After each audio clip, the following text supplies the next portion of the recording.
இந்த பல்லா இருக்கட்டும், இந்த எலும்பா இருக்கட்டும், இது முக்கியம் தான். ஆனா இதை தாண்டிலும் நம்ம உடம்புல கெமிக்கல் ரியாக்ஷன் நடக்குது பாத்தீங்களா, அதுக்கும் இந்த கால்சியம் சத்து ரொம்ப அதிகமா தேவைப்படுது.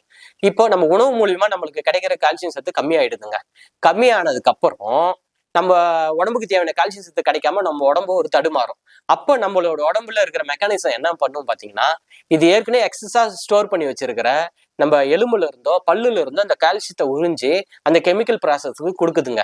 இப்படி கொடுக்கறதுனால என்ன ஆகுதுன்னா, ஒரு நாள் 2 நாள் கொடுக்கறதுனால ஒன்றும் பிரச்சனை இல்லைங்க. நம்ம தொடர்ந்து இப்படி எடுத்து கொடுக்கறது எதை வெளிப்படுத்துதுன்னா, நம்ம உணவு மூலியமா கிடைக்கிற கால்சியம் சத்து நம்ம உடம்புக்கு கிடைக்காம போகுதுன்றதை தான் நம்ம சொல்ல வரோம். இப்ப நம்ம தொடர்ந்து ரொம்ப நாளா இந்த கால்சியம் சத்து இந்த எலும்புல இருந்தோ பல்லுல இருந்தோ நம்ம எடுத்து கொடுக்குறப்போ நமக்கு எலும்பு தேய்மானம் உருவாகுதுங்க. நம்ம பல்லு ஸ்ட்ராங், அது அந்த பல்லோட எனாமல் ஸ்ட்ராங் குறைய ஆரம்பிக்குது. பல் சொத்தை, பல் சம்பந்தப்பட்ட பிரச்சனைகள், பல்லு ஈஸியா உடையிறது போன்ற எல்லா பிரச்சனைகளுக்கும் காரணம் என்ன பாத்தீங்கன்னா, நம்ம உணவு மூலியமா கிடைக்கிற கால்சியம் சத்து நம்மளுக்கு கிடைக்க விடாம தடுக்கப்படுறது தான் காரணம்.